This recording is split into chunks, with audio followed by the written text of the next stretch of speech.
नमस्कार मेरे प्यारे दोस्तों, इंडियन पॉलिटिक्स चैनल में आपका एक बार फिर से स्वागत है।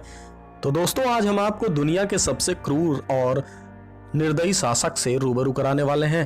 तो आखिर आप सोच रहे होंगे कि आखिर दुनिया का सबसे क्रूर और निर्दयी शासक कौन था। तो जान लीजिए कि 13वीं शताब्दी में दुनिया में एक ऐसा शासक आया जिसने 13वीं शताब्दी के वक्त 11% आबादी का नरसंहार करा दिया और अपने साम्राज्य का विस्तार किया। तो आप सोच रहे होंगे कि 13वीं शताब्दी में 11% आबादी कितनी होगी। तो जान लीजिए कि एक आंकड़े के मुताबिक बताया गया है कि 13वीं शताब्दी में 4 करोड़ से भी ज़्यादा लोगों का नरसंहार कराकर मंगोल के शासक चंगेज खान ने अपने साम्राज्य को विस्तार दिया। चंगेज खान दुनिया का सबसे क्रूर राजा कहलाया, जिसने मानव सभ्यता को दरकिनार करते हुए अपने पैरों तले रौंद दिया। आज हम आपको अपने इस वीडियो में उस क्रूर राजा चंगेज खान के बारे में बताने वाले हैं कि आखिर चंगेज खान कैसे बना और वह कहाँ का शासक था और उसने अपने युद्ध कौशल के दम पर कहाँ की ज़मीनों को अपना कब्जा किया और कहाँ पर उसने अपने साम्राज्य को फैलाया। तो चलिए दोस्तों, हम आपको बताते हैं कि आखिर चंगेज खान कौन था। तो सबसे पहले, अगर आपने अभी तक हमारे इंडियन पॉलिटिक्स चैनल को सब्सक्राइब नहीं किया है तो सबसे पहले रेड बटन पर क्लिक कर हमारे चैनल को सब्सक्राइब कर दें और बेल आइकन दबाना बिल्कुल भी ना भूलें। तो चलिए दोस्तों, हम आपको बताते हैं कि मंगोल के शासक चंगेज खान कहाँ से आए और उनका जन्म कहाँ हुआ। तो जान लीजिए, चंगेज खान का जन्म 1162 के आसपास आधुनिक मंगोलिया के उत्तरी भाग में ओनोज नदी के निकट हुआ था। उसका वास्तविक व प्रारंभिक नाम की बात करें तो तेमुजीन या तेमुचीन का नाम से वह जाना जाता था। उसके पिता का नाम येसुजेई था, जो कि कियात कबीले का मुखिया कहा जाता था। चंगेज खान का जन्म हुआ तो उसके पैदाइशी वक्त हाथ के दाहिने हथेली में एक खून का धब्बा था, जिसे देख भविष्यवक्ताओं ने उसके बड़े होने पर एक बड़ा और क्रूर शासक होने की बात कही थी, जो कि आगे चल के सच भी हुई। चंगेज खान के परिवार की बात करें तो उसके परिवार में 3 सगे भाई व एक बहन थी। 2 सौतेले भाई भी थे। दोस्तों, तमाम लोग चंगेज खान के नाम को सुनकर ये सोचते हैं कि वह मुस्लिम आक्रांता था, मगर वह मुस्लिम नहीं था। चंगेज को मंगोलों ने अपना सम्राट घोषित किया था, जिसके चलते उसे कागा की उपाधि दी गई थी। इस उपाधि को धारण करने वाले को खान कहा जाता था। कंगान का अर्थ मंगोल में सम्राट व सरदार को कहा जाता है। चंगेज खान को ये नाम तब मिला था जब उसने अपने युद्ध कौशल के दम पर बड़े भूभाग पर कब्जा जमा लिया था, जिसके चलते उसे चंगेज कहा गया। और चंगेज के अर्थ की करें तो विश्व समुद्र कहा जाता है। तो सबसे पहले आपको बताते हैं कि चंगेज खान जब 12 वर्ष की आयु का था तो उसकी शादी बोतरे नाम की एक महिला से उसके पिता ने करा दी थी, जिसका विरोधी कबीले के लोगों ने अपहरण कर लिया था। अपनी पत्नी को छुड़ाने के लिए चंगेज ने बचपन से ही कई लड़ाइयाँ लड़ी थीं। चंगेज की शुरुआती लड़ाइयों की बात करें तो उसका एक भाई जमुका भी उसके साथ ही रहता था और मित्र की तरीके उसके हर युद्ध में उसका साथ देता था। मगर पत्नी को छुड़ाते वक्त कबीले के विपक्ष के लोगों ने चंगेज के पिता की निर्मम हत्या कर दी, जिसके बाद जमुका अपने पिता की हत्या से नाराज होकर चंगेज से ही दुश्मनी ठान बैठा और उसने अपने भाई चंगेज के खिलाफ ही युद्ध का ऐलान कर दिया। आपको बता दें कि आगे चल के चंगेज ने अपने आसपास के कबीले के लोगों को एकत्रित किया और बिखरे हुए कबीलों को भी एक करने में सफलता हासिल की, और इस सफलता के पीछे उसके युद्ध कौशल को भी बताया जाता है। तिमुचीन यानी कि चंगेज की अब ताकत बढ़ने लगी थी। उसने अपने साम्राज्य को विस्तार देने के लिए अन्य जगह के कबीलों के जनजातियों को भी इकट्ठा किया और सबसे पहले तरतराओं का विनाश कर अपने पिता की मौत का बदला लिया। तिमुचीन अब ताकत में काफ़ी मजबूत हो चुका था। ये बात जमुका को बिल्कुल भी नागवार गुजरी, जिसके चलते जमुका ने विपक्ष के कबीलों के साथ मिलकर तिमुचीन के खिलाफ जंग छेड़ दी, जहां तिमुचीन की प्रबल सेना ने जमुका को हरा दिया और उसकी हत्या कर दी। इस युद्ध के बाद 1206 में मंगोलों की सभा को आयोजित किया गया, जहां कुरियताई ने उसे अपना सरदार या कैगन घोषित कर दिया।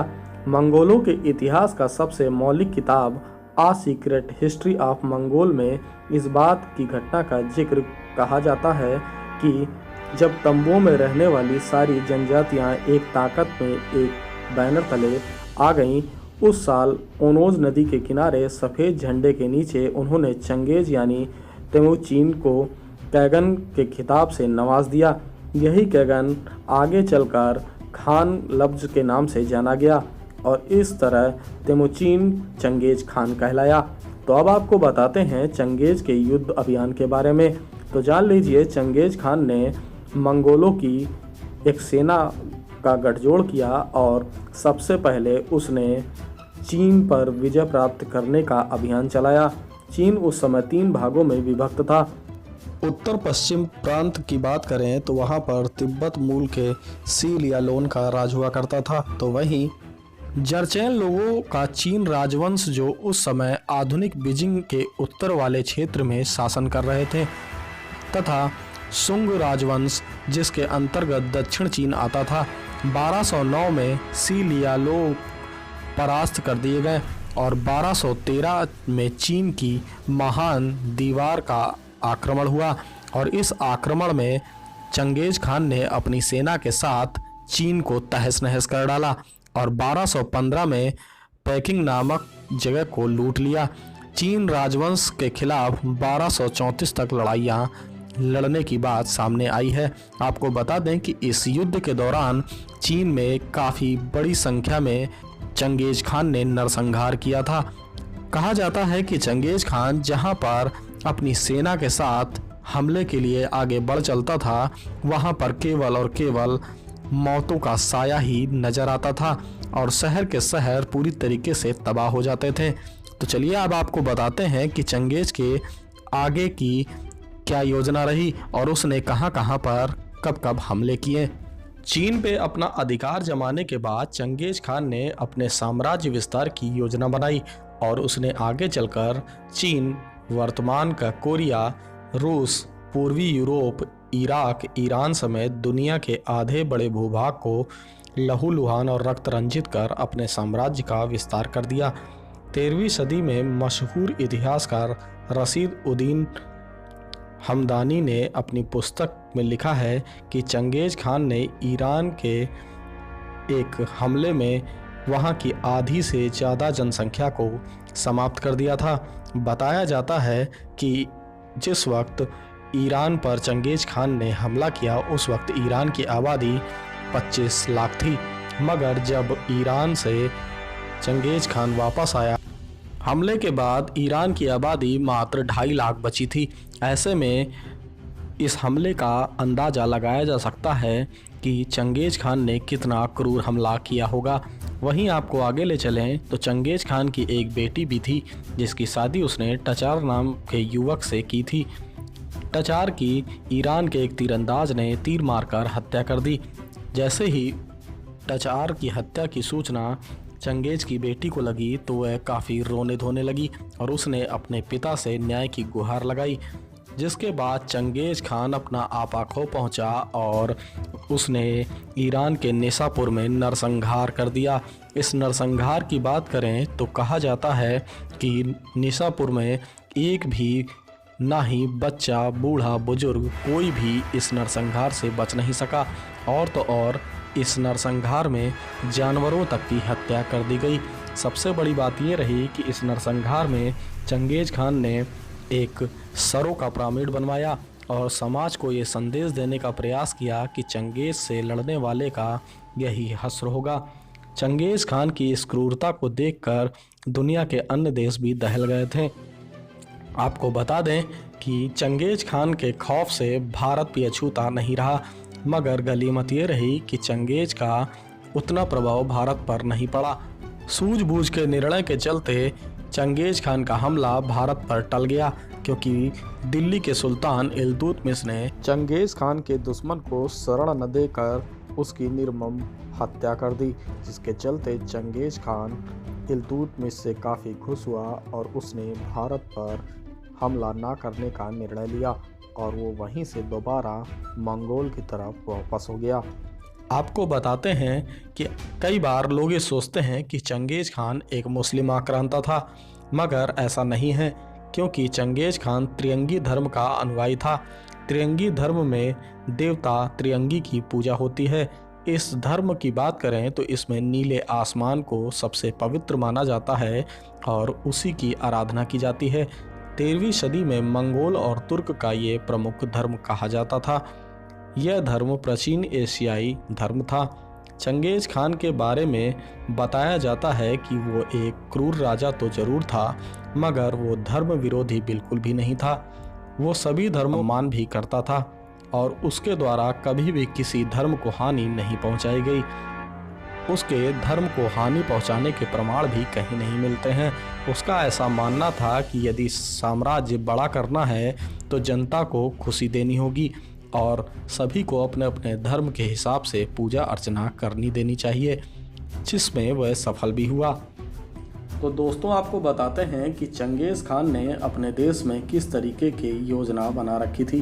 तो जान लीजिए कि चंगेज़ खान के देश यानी कि मंगोल में 3 साल का जैसे ही बच्चा होता था उसे तलवार, तीर कमान और घोड़ा चलाने की ट्रेनिंग दी जाने लगती थी, क्योंकि बताया जाता है कि चंगेज़ खान की सेना में सबसे ज़्यादा घुड़सवार हुआ करते थे। उनका ऐसा मानना था कि किसी भी युद्ध में जीतने के लिए सबसे ज़्यादा घोड़े होने ज़रूरी हैं, क्योंकि युद्ध उतनी ही तेज़ी से जीता जा सकता है जितनी तेज़ी से घोड़े दौड़ेंगे। चंगेज़ खान के पास घोड़ों की भरमार थी। युद्ध में सैनिकों के घोड़े मारे जाने के बाद भी तत्काल पैदल सैनिकों को दूसरे घोड़े मुहैया करा दिए जाते थे, जिसके चलते उसकी घोड़े की सेना विपक्षियों के बीच में घुसकर उन पर ताबड़तोड़ हमले कर देती थी और युद्ध में जीत प्राप्त कर लेती थी। सबसे बड़ी बात यह थी कि चंगेज़ खान की सेना तो ज़रूर छोटी थी, मगर उसकी सेना जितना ही वो क्रूर था उतनी ही उसकी क्रूर सेना भी थी और उसकी सेना चारों तरफ नरसंहार में ही विश्वास रखती थी। चंगेज़ खान ने अपने राज्य में महिलाओं को तो अपनी सेना में शामिल नहीं था, मगर उसने अपनी महिलाओं को घुड़सवारी जरूर सिखाई थी और युद्ध कौशल में भी निपुण किया था। सबसे बड़ी बात यह थी कि चंगेज़ खान के राज्य में जो भी गद्दारी या कोई गलत काम या चोरी करता था उसके लिए सज़ा का भी कड़ा प्रावधान था।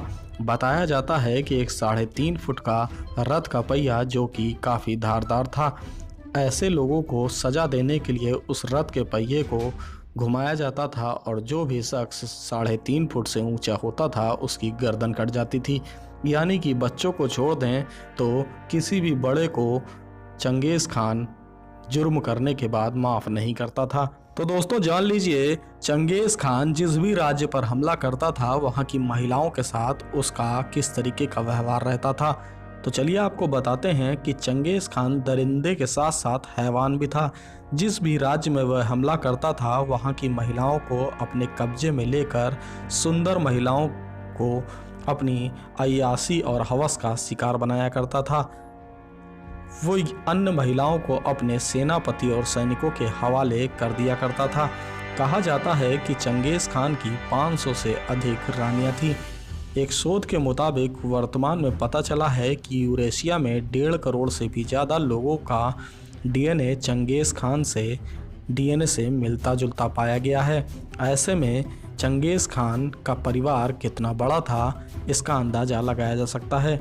तो चलिए आपको बताते हैं कि चंगेज़ खान ने अन्य राजाओं की तरह अपने नाम पर कोई महल या इमारत नहीं बनवाई और उसने अपने मरते वक्त भी किसी प्रकार के अपनी कब्र ना बनाने की पेशकश की थी। वहीं दोस्तों, वर्तमान की बात करें तो दुनिया के तमाम देश चंगेज़ खान को क्रूर शासक के नाम से जानते हैं, मगर मंगोल के लोगों में उसे आज भी भगवान के रूप में देखा जाता है और तो और वहाँ के करेंसी में उसकी फ़ोटो भी अंकित है। तो चलिए दोस्तों, आज हमने आपको क्रूर शासक चंगेज़ खान के बारे में बताया है। तो उम्मीद है कि आपको हमारे द्वारा दी गई चंगेज़ खान के बारे में जानकारियाँ पसंद आई होंगी। तो दोस्तों, नीचे कमेंट्स बॉक्स में अपना कमेंट्स ज़रूर करें। जय हिंद, जय भारत।